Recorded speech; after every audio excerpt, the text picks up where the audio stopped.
नमस्कार दोस्तों, आज हम आपसे चर्चा करेंगे।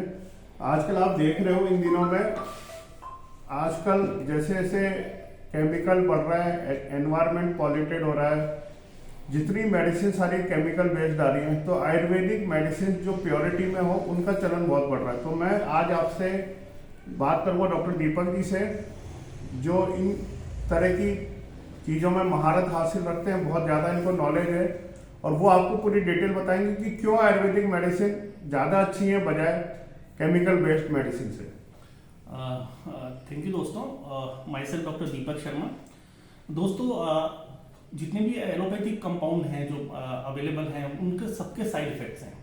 एक आयुर्वेद ऐसा है कि आयुर्वेद असर थोड़ा धीमे धीमे करता है, बस इनके लॉन्ग लास्टिंग इफेक्ट होते हैं और इनके साइड इफेक्ट मिनिमल होते हैं। लेकिन दोस्तों, आयुर्वेद में भी कौन सा लेना चाहिए सबसे बेस्ट है, जो हमें आयुर्वेद प्रोडक्ट वो लेने चाहिए जिनको बहुत लंबा ट्रस्ट हो, सालों से चले आ रहे हो और जो पोटेंसी और प्योरिटी दोनों में नंबर 1 हो। और दोस्तों, आयुर्वेद पूरे जो दुनिया को दिया है वो हमने ही दिया है, तो आयुर्वेद के जो प्रोडक्ट है उनको हमें ज़्यादा से ज़्यादा प्रोमोट करना चाहिए और काम में भी लेना चाहिए। दोस्तों, आज डॉक्टर दीपक जी, एक बात और मैं आपसे पूछना चाह रहा हूँ। आज हम जब बात करें ना, चारों तरफ देखते हैं तो ऐसा लगता है कि जो इंडिया है ना, डायबिटीज कैपिटल बन गई। मतलब यहाँ जिससे बात देखो कि 6 में से 1 आदमी डायबिटिक है, इवन बच्चों में भी डायबिटीज हो रही है। तो इसका क्या रीजन मानते हो? और ऐसी कौन सी हर्ब, जो आपने हर्ब की बात की, बहुत सुंदर बात की आपने, तो ऐसी कौन सी हर्ब है जो ये डायबिटीज में बहुत हेल्प हो, अगर हम पहले से ही लेना शुरू कर दें तो? बिल्कुल सही सवाल किया आपने। डायबिटिक कैपिटल बनने का जहाँ तक सवाल है, तो एक्चुअली दोस्तों, हमारे आसपास हर जगह केमिकल्स हैं। एयर हमारी पॉल्यूटेड है, फूड हमारा पॉल्यूटेड है, वाटर हमारा पॉल्यूटेड है, तो हर चीज़ हम चारों तरफ पॉल्यूशन से घिरे हुए हैं। और जो हम खाने में जो ले रहे हैं वो उसमें भी केमिकल्स एडेड हैं। तो इनका जो नेगेटिव इम्पैक्ट बॉडी में आ रहा है वो ये आ रहा है कि हमारी जो बॉडी है वो डीजेनरेशन की फेज में ज़्यादा चली गई है। और डीजेनरेटिव डिजीज लाइक हाइपरटेंशन है, ब्लड हाइपरटेंशन है, डायबिटीज है, इसके अलावा कैंसर है। ये आप देखेंगे कि पिछले 10-20 साल में ये चीजें काफी बढ़ी हैं और इसका सीधा जो क्रेडिट जाता है वो केमिकल्स जो हम लोग खाने में ले रहे हैं और जो एयर, फूड एंड वाटर जो पॉल्यूशन है, इसको जाता है। आपने बिल्कुल सही बोला। ये मैं भी बहुत जगह पढ़ता हूँ और बहुत जगह मेडिकल साइंस भी ये मानने लगा है कि जो पहले 25 साल पहले इन्फेक्शस डिजीज होती थी, अभी डीजनरेटिव डिजीज होती है। और ये डीजनरेटिव डिजीज ज़्यादातर बीमारियों के लिए जिम्मेदार मानी जाती है। तो मैं आपसे यही पूछना चाह रहा हूँ, डायबिटीज में अपनी कौन सी हर्ब आती है? डायबिटीज में जो आयुर्वेदा में एक बहुत अच्छी हर्ब मौजूद है, उसको हम मधुनाशनी, शुंठी एंड ट्वैक के नाम से जानते हैं। ये तीनों का एक्सट्रैक्ट होता है इसमें, और इसकी जो प्रॉपर्टीज होती हैं वो इस तरीके की होती हैं, ये हमारे ब्लड ग्लूकोज को मेंटेन करने का काम करती है। ये हमारे जो पेंक्रियाज का फंक्शन है उसको नॉर्मलाइज करती है और ब्लड ग्लूकोज को कंट्रोल करने में हमारी हेल्प करती है। तो दोस्तों, जैसा आपने देखा कि डॉक्टर दीपक जी ने आपको पूरा बताया कि आयुर्वेदिक एक मेडिसिन है मधुनाशनी। अगर उस मधुनाशनी का हम रेगुलर सेवन करें तो आप बहुत हद तक इस बीमारी से प्रिवेंशन में आ सकते हो, प्रिवेंट कर सकते हो। पर मैं दीपक जी एक चीज और पूछना चाहता हूँ कि इसका एग्जैक्ट मैकेनिज्म ऑफ एक्शन क्या है? जी दोस्तों, इसका एग्जैक्ट जो मैकेनिज्म ऑफ एक्शन है वो ये 3 तरीके से काम करती है। पहला जो मैकेनिज्म ऑफ एक्शन है वो ये क्या करती है कि जो हमारी पेंक्रियाज की जो लेंगरेंस सेल्स है, आइसोलेट सेल्स ऑफ लेंगरेंस, जो इंसुलिन प्रोड्यूस करती हैं, ये क्या करती है, उनको स्टिमुलेट करने का काम करती है, उनको रीजनरेशन का काम करती है। इसलिए जैसे इंसुलिन ज्यादा बनने लगेगा तो आपका ब्लड ग्लूकोज लेवल वैसे ही मेंटेन रहने लग जाएगा। सेकेंड जो इसका मैकेनिज्म ऑफ एक्शन है वो ये क्या करती है कि स्मॉल इंटेस्टाइन में जो एक्सेस ग्लूकोज है उसके एब्जॉर्प्शन को प्रिवेंट करती है। तो जब एक्सेस शुगर को इसने प्रिवेंट कर लिया अंदर आने से, तो आपका ब्लड ग्लूकोज लेवल मेंटेन रहेगा।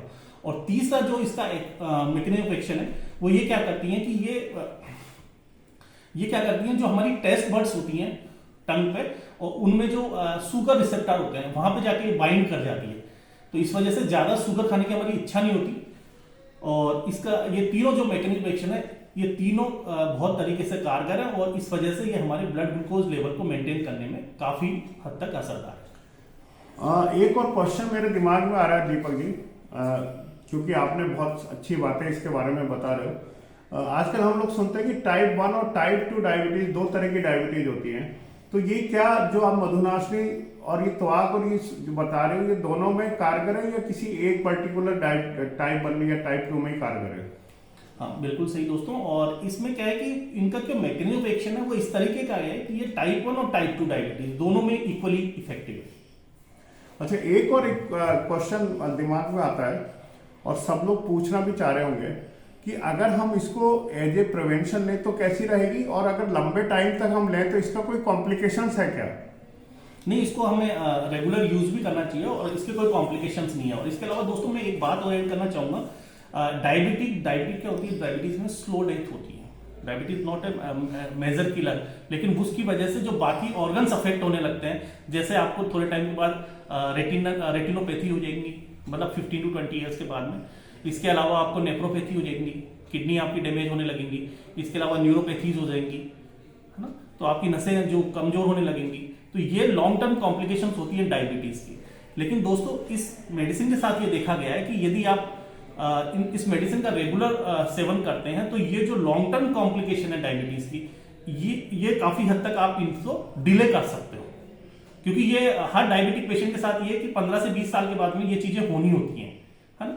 लेकिन यदि आप इस सप्लीमेंट्स का सेवन कर रहे हो तो आपको जो मेजर कॉम्प्लिकेशंस हैं, लॉन्ग टर्म जो कॉम्प्लिकेशंस जो हमने भी डिस्कस की, उनको आप काफी हद तक डिले कर सकते हो। इसका मतलब ये हुआ कि जो हम डायबिटीज की नॉर्मल जो मेडिसिन लेते हो, जो भी केमिकल बेस्ड है, उनके साथ ही कॉम्प्लिकेशन जुड़े ही रहते हैं। और अगर आप हर्ब लेते हो तो ये कॉम्प्लिकेशन नहीं होते। क्योंकि मैंने भी बहुत बार सुना है कि लोग कहते हैं साइलेंट हार्ट अटैक आया, तो उसका रीजन मुझे लगता है दीपक जी यही रहता होगा कि वो उसमें वो उनको कभी डायबिटीज रही होगी और वो उसको हार्ट की प्रॉब्लम शुरू हो जाती है और उसमें शायद पेन भी नहीं होता हार्ट अटैक जब होता है। या बिल्कुल बिल्कुल सही कहा आपने। और इसी वजह से ये कह रहे हैं कि ये जो सप्लीमेंट्स है इनका बहुत मेजर रोल है। और यदि आप ले रहे हो तो आपको दिखता नहीं है, लेकिन आपका जो ब्लड ग्लूकोज लेवल है वो आपका मेंटेन रहता है। और आप इस तरीके के, और किसी डायबिटिक पेशेंट को आप दे रहे हो तो वो आप लॉन्ग टर्म कॉम्प्लिकेशन को काफी हद तक डिले किया जा सकता है।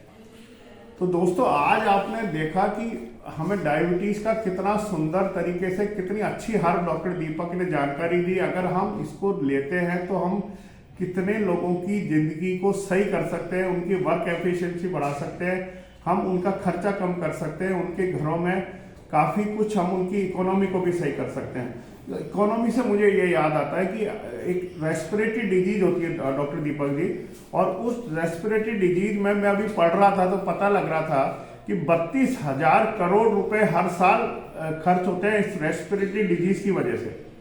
अब आप सोचिए दोस्तों, 32,000 करोड़ रुपए को हम बचा लें तो हमारी जीडीपी कितना ग्रो कर जाए। तो इसके लिए भी कोई हर्ब आती है क्या? अब बिल्कुल, और ये तो बहुत बड़ा आंकड़ा बताया सर आपने कि 32,000 करोड़ रुपए यदि हम रेस्पिरेटरी हेल्थ को अपनी इंप्रूव कर लेंगे और यदि वहां हम खर्चे से बच गए और 32,000 करोड़ रुपए हमारे जीडीपी में ऐड हो गए, तो सोचो हम कितने अच्छे से ग्रो कर पाएंगे। तो दोस्तों इसमें भी एक बहुत अच्छा सप्लीमेंट आयुर्वेदा में है और उसको हम वसाखा मुलेठी सुरसा के नाम से जानते हैं। अब दोस्तों इसका मेन फंक्शन क्या है, ये हमारी रेस्पिरेटरी हेल्थ को नॉर्मल रखती है। अब इसमें क्या होता है दोस्तों, जो इनकी प्रॉपर्टी होती है मेनली इनका एक्सपेक्टोरेंट का काम होता है।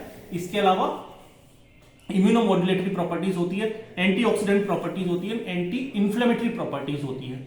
और इन सभी प्रॉपर्टीज की वजह से ये हमारी रेस्पिरेटरी हेल्थ को नॉर्मल रखने का काम करती है। तो आपने एक तरह से मैकेनिज्म ऑफ एक्शन बता दिया। तो इसमें कोई ऐसा इंग्रेडिएंट होता है क्या जो हम लोग जो एलोपैथिक मेडिसिन लेते हैं उसमें कुछ एक्सपेक्टोरेंट टाइप इस तरह की चीजें आती है, तो इसमें भी कुछ ऐसा कोई बेसिक कोई सॉल्ट होता है या अपन माने कुछ ऐसी हर्ब होती है कि जो उसका काम करती है? बेसिकली सप्लीमेंट दोस्तों 3 चीजों से बना हुआ है, जैसे हम बताते हैं वसाखा, मुलेठी एंड सुरसा। वसाखा क्या होती है, वसाखा की जो मेनली प्रॉपर्टीज होती हैं वो होती है एक एंटी एलर्जिक होती है, एंटी टसिव होती है, mucolytic and anti inflammatory properties होती है। इसकी वजह से दोस्तों जो ब्रोंकियल अस्थमा के पेशेंट हैं और जो क्रोनिक ब्रोंकाइटिस के पेशेंट है उसमें ये बहुत अच्छे से काम करती है। और जो इसका एक्टिव इंग्रेडिएंट है वसाखा का वो होता है वेसेसिन। और वेसेसिन जो इंग्रेडिएंट होता है दोस्तों, जो नॉर्मल कफ सिरप पे हम लोग ब्रोमहेक्सिन जो इंग्रेडिएंट मिलता है वो बॉडी में जाके कन्वर्ट होता है वेसेसिन में। वेसेसिन उसकी भी एक्टिव फॉर्म है। तो जब हमारे पास में एक्टिव फॉर्म मौजूद है तो हम ब्रोमहेक्सिन या जो सिंथेटिक है हम वो चीजें काम में क्यों है। इसके अलावा दूसरी उसकी बात करें तो दूसरा आता है इसमें मुलेठी। मुलेठी का क्या रहता है, मुलेठी दोस्तों रेस्पिरेटरी हेल्थ को इंप्रूव करने का काम करती है। इसके अलावा ये कोलेस्ट्रॉल को कंट्रोल करने का काम करती है। मीन्स ये क्या करती है, जो हाई रंग जो अपना HDL है उसको इंप्रूव करने का काम करती है, और जो LDL है उसको कम करने का काम करती है। इसके अलावा दोस्तों मुलेठी के रेगुलर सेवन से वेट मैनेजमेंट में भी आपकी हेल्प करती है, क्योंकि ये अपने एक्सेस जो फेट है उसको बर्न करने का काम करती है, और आपके लीवर को भी हेल्दी रखती है, क्योंकि ये फ्री रेडिकल से आपके लीवर को बचाती है। और तीसरा जो इसमें इंग्रेडिएंट है वो है सुरसा, और सुरसा को हम जानते हैं तुलसी के नाम से। तो तुलसी दोस्तों क्या होती है, तुलसी सारी प्रॉपर्टीज होती है। तुलसी जो होती है क्वीन ऑफ ऑल हर्ब्स। तुलसी में क्या होता है दोस्तों, इसमें एंटी एलर्जिक प्रॉपर्टीज होती हैं, एंटी पायरेटिक प्रॉपर्टीज होती हैं, एंटी फंगल प्रॉपर्टीज होती हैं, एंटी वायरल प्रॉपर्टीज होती हैं, एंटीबायोटिक प्रॉपर्टीज होती हैं। इसके अलावा इसमें अर्सोलिक एसिड होता है, जो आपको रीनल कैल्कुलाई है उनको भी, यदि आपको रीनल कैल्कुलाई है तो आप यदि इसको ले रहे हैं तो वो उसको धीरे धीरे डिजोल्व करके बॉडी से निकालने का काम करता है। और इसके अलावा जो आयुर्वेदा में 3 तरह के दोष होते हैं, वात, पित्त और कफ, तो ये जो कफ दोष होता है उसके निवारण का काम करती है। तो दोस्त दीपक जी, आपने जो आज इंफॉर्मेशन दी, ये तो इतनी जबरदस्त इंफॉर्मेशन है। अगर हम इन दोनों हर्ब्स को लेते रहें तो हम बहुत सारी प्रॉब्लम से दूर रहेंगे। और अगर दोस्तों आप और भी हर्ब्स के बारे में जानना चाहते हो तो इस चैनल को सब्सक्राइब और लाइक करना ना भूलें। और एक चीज और मेरे डॉक्टर दीपक दिमाग में आ रही है कि अगर हर्ब्स को लेने के बजाय अगर हम एयर प्यूरीफायर, क्योंकि हमने देखा है कि रोज अखबारों में आता है एयर इंडेक्स बहुत खराब हो रहा है, एयर क्वालिटी बहुत खराब हो रही है। इवन बड़े शहरों में तो आजकल है ना ये फैशन चलने लगा, ऐसे होटलों में ठहरते हैं जहाँ स्टार दिखे ऊपर। मतलब आसमान में लोगों को इतना इम्प्योरिटी है कि एयर में कि उनको तारे ही नहीं दिखते हैं। तो अगर मैं एयर प्यूरीफायर आपसे पूछूं कि एयर प्यूरीफायर क्या हमारी जिंदगी में जरूरी है, और अगर जरूरी है, हर एक को लगाना जरूरी है, तो कौन सा हम लगाएं, इसके बारे में आप कुछ बता सकें तो। दोस्तों पहले तो मैं हर्ब की बात करूं, और हर्ब में हमने काफ़ी सारे क्राइटेरिया बताए, और जिस कंपनी के बारे में जानता हूं न्यूट्रलाइट, और ये पिछले मार्केट में लास्ट 63 ईयर्स से है, और best of nature and best of science पे ये काम करते हैं, और इनके प्रोडक्ट बहुत बेहतरीन है। तो यदि मैं आपको एडवाइस करना चाहूँगा, यदि आपको पसाखा, मुलेठी एंड सुरसा या फिर मधुनाशी, शुंठी एंड ट्रैक लेनी है तो आप उस कंपनी को इजी वे में चुन सकते हो। दोस्तों बात करें हम एयर पोल्यूशन की, तो एयर पोल्यूशन आजकल छोटे छोटे बड़े सिटीज में तो कब से आ गया, छोटे छोटे सिटीज में भी आज हम सवाई मानसिंहपुर रह रहे हैं, यहाँ का भी जो AQI एयर क्वालिटी इंडेक्स है वो लगभग 250 के ऊपर है, क्योंकि गवर्नमेंट की गाइडलाइंस है अराउंड 50 से नीचे रहना चाहिए। तो दोस्तों हम कौन सी दुनिया में जी रहे हैं सोचो। तो हमारे पास दोस्तों एक बेहतरीन प्रोडक्ट है, और वो है हमारा एटमा मिनी एयर प्यूरीफायर। और दोस्तों इसकी खासियत ये है कि ये हेप्पा से भी अच्छा है। जो हेप्पा गवर्नमेंट की गाइडलाइंस है कि हेप्पा फिल्टर होना चाहिए, लेकिन हेप्पा प्लस है, क्योंकि ये 0.00024 माइक्रोन साइज के पार्टिकल को भी फिल्टर कर रहा है। मींस इसकी रीच से कोई भी पार्टिकल नहीं बच पा रहा है। इवन जो एस्बेस्टोस होता है, जो कार्सिनोजेंस होते हैं, वो भी इससे फिल्टर होता है। तो दोस्तों ये आपके पास बहुत बेहतरीन प्रोडक्ट है, और इसका खर्चा भी कुछ नहीं है। इसमें लगभग एक फिल्टर आता है जिसको आपको 1.5 साल में बदलना होता है। तो दोस्तों यदि आपने रेस्पिरेटरी हेल्थ को और अपने परिवार को सबको एयर पोल्यूशन से बचाना चाहते हैं तो आप इन चीजों को जरूर काम में लें। बिल्कुल, बहुत ही बढ़िया जानकारी। इसका मतलब ये हुआ कि ये तो असेंशियल आइटम में आ गया, इसको आप लग्जरी आइटम नहीं माने। और दोस्तों डॉक्टर दीपक, मैंने सुना ये कार के लिए भी आता है एक, है ना, एयर फिल्टर, अगर एयर प्यूरीफायर, तो कार में भी हमें लगाना चाहिए, और घरों में भी अगर हम ये दोनों चीज लगा लेते हैं तो हम लगता है कि बहुत सारी हमें रेस्पिरेटरी डिजीजेस तो होंगी नहीं। क्या मैं सही कह रहा हूँ? बिल्कुल बिल्कुल। और दोस्तों हम ये मान के चलते हैं कि हमारे घर में पोल्यूशन नहीं आता है। दोस्तों मैं एक चीज बता दूं, आपके घर का पोल्यूशन जो है ना बाहर के पोल्यूशन से ज्यादा होगा, क्योंकि आप जब इंडोर में रहते हैं तो एयर सर्कुलेशन नहीं हो पाता है।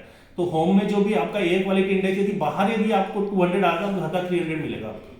दूसरा, कार की बात करें तो कार में तो बहुत ज्यादा, क्योंकि कार में जब आप चलते हो, जो टायर का जो फ्रिक्शन होता है ग्राउंड के साथ में, उससे जो गैसेस निकलती हैं वो आपकी कार में आती हैं, और उससे क्या होता है, जो कार के अंदर का जो AQI है, वो कार के अंदर की जो हवा है वो इतनी बेकार हो जाती है, और बाहर से जो उसका पॉल्यूशन है ये मान के चलो अराउंड 20 टाइम्स ज्यादा होता है। तो कार के लिए मिनी ड्राइव करके इन्हीं का है, मिनी ड्राइव करके एमवे कंपनी का है, वो काफी अच्छा है। और उसमें भी सारे फिल्टर्स उसमें जो है हेपा प्लस फिल्टर उसी में भी है, और वो भी 0.0024 माइक्रोन पार्टिकल को साइज को फिल्टर कर रहा है। और आपके जो कोई भी इस तरह की गैसेस जो कार के अंदर मौजूद है उनको सबको फिल्टर करके आपको एक अच्छी हवा देने का काम करता है। तो बिल्कुल ये असेंशियल आइटम है, इसको आप लग्जरियस आइटम नहीं माने। और अगर इसके बारे में और ज़्यादा इन्फॉर्मेशन चाहिए तो नीचे लिखे नंबर पे आप व्हाट्सअप कर सकते हो। और दोस्तों इस चैनल को लाइक और सब्सक्राइब करना ना भूलें। Thank you very much. Thank you दोस्तों।